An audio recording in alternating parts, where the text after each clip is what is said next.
Dari arah perubahan itu bisa kami jelaskan di slide berikutnya, yaitu rekrutmen guru P3K tahun 2022 di slide berikutnya akan mengutamakan guru yang telah lulus passing grade di tahun 2021.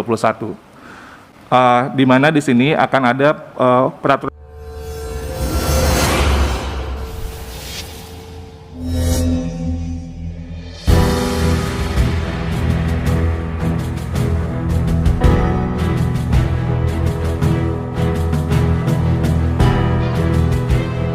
Kementerian Pendidikan, Kebudayaan, Riset, dan Teknologi, Kemendikbudristek, mengatakan, rekrutmen guru pegawai pemerintah dengan perjanjian kerja, PPPK, akan mengutamakan mereka yang telah lulus di tahun 2021.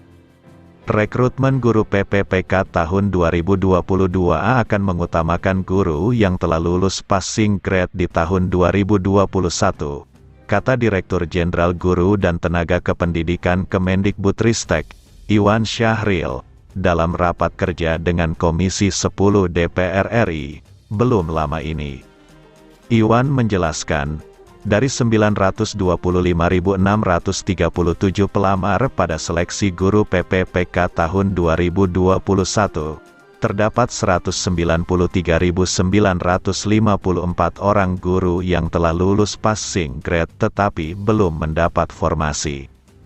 Sementara, guru yang sudah lulus dan mendapat formasi berjumlah 29.860 orang.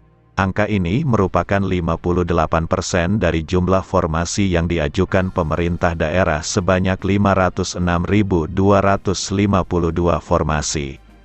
Ini menjadi catatan yang sangat penting bagi kita untuk kita perjuangkan supaya mereka mendapat formasi tanpa harus melalui tes lagi, ujar Iwan. Iwan menuturkan, pada seleksi guru PPPK tahun 2022, Kementerian Pendayagunaan Aparatur Negara dan Reformasi Birokrasi akan mengeluarkan peraturan yang baru untuk menggabungkan sisa formasi 2021 dan formasi 2022. Berikut pernyataan lengkap Direktur Jenderal Guru dan Tenaga Kependidikan Kemendikbudristek, Iwan Syahril. Kira-kira ringkasan dari arah perubahan itu bisa kami jelaskan di slide berikutnya, yaitu rekrutmen guru P3K tahun 2022 di slide berikutnya akan mengutamakan guru yang telah lulus passing grade di tahun 2021. Di mana di sini akan ada peraturan Menteri Pan-RB yang akan disempurnakan dengan menggabungkan sisa formasi 2021 dengan formasi baru 2022. Jadi ini akan kita gabungkan sehingga formasinya akan jadi lebih besar.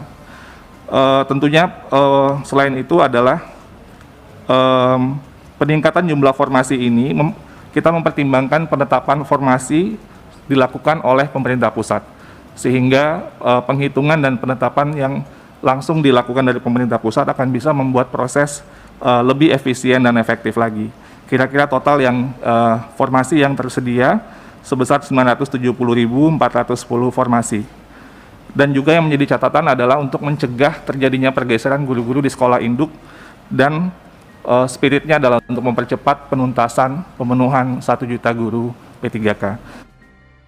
Kementerian Keuangan melalui surat edaran Dirjen Perimbangan Keuangan nomor S204/PK/2021 pada tanggal 13 Desember juga telah memberitahukan kepada seluruh gubernur, bupati, dan wali kota tentang perhitungan anggaran P3K guru dalam dana alokasi umum tahun 2022. Di mana yang juga salah satu highlight dalam surat edaran ini adalah perhitungan yang dilakukan itu sebesar 14 bulan gaji termasuk tunjangan hari raya dan gaji ke-13. Untuk yang telah lulus di tahun 2021. Sementara untuk tahun 2022 diperhitungkan sebesar 3 bulan gaji dengan asumsi guru yang ikut seleksi akan melalui proses dan selesai pemberkasannya dan bisa diangkat per Oktober tahun ini. Juga ditegaskan bahwa alokasi dana yang telah diperhitungkan dalam DAU 2021 dan DAU 2022 untuk P3K guru merupakan dana yang penggunaannya adalah secara spesifik atau bersifat earmark, tidak dapat digunakan untuk belanja lain.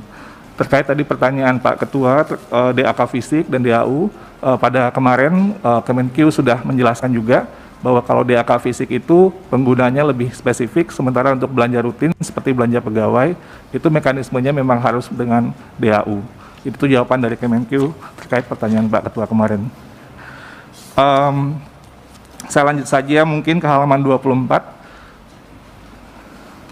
Ini terkait koordinasi. Tentunya dalam berbagai, baik itu kami ke lapangan di berbagai kunker, termasuk kemarin kami mendapat kesempatan untuk juga menemani Komisi 10 untuk kunker ke daerah, maupun dari Pemda yang juga datang kepada kami, itu untuk menjelaskan tentang berbagai macam permasalahan dan aspirasi dari Pemda terkait dengan gurunya, formasi dan kondisi keuangan dalam pelaksanaan kebijakan ini, dan ini juga terus kita lakukan sampai saat ini. Selanjutnya di halaman berikutnya, koordinasi dengan kementerian lain itu terus kita lakukan, termasuk untuk tahun 2022 ini, di mana kami di Panselnas itu bersama-sama dengan Kemenpan RB sebagai pembuat kebijakan umumnya, dengan BKN dan juga dengan BPKP dan BSSN, beserta Kemenkeu dan Kemendagri, itu melakukan evaluasi untuk hasil atau proses seleksi tahun 2021 untuk menuju perubahan mekanisme yang mudah-mudahan bisa lebih baik lagi di tahun 2022 ini. Saya rasa demikian yang bisa saya berikan untuk progres ASN P3K. Saya kembalikan lagi kepada Mas Menteri. Assalamualaikum warahmatullahi wabarakatuh.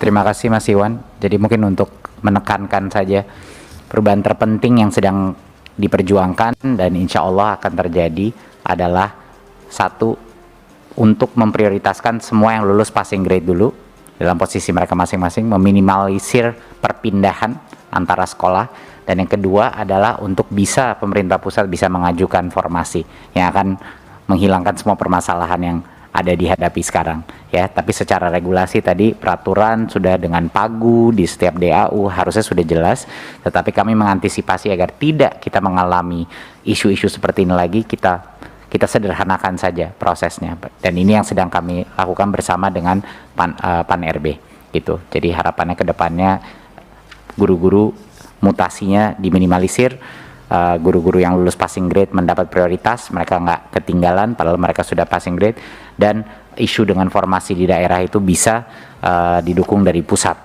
pemilihan atau penentuan formasinya. Jadi ini akan punya dampak yang sangat besar. Jadi mohon doa restu nih dari Komisi 10 bahwa ini bisa terjadi dan sukses, sehingga ini akan kedepannya menyelesaikan target kita dengan cara yang jauh lebih cepat.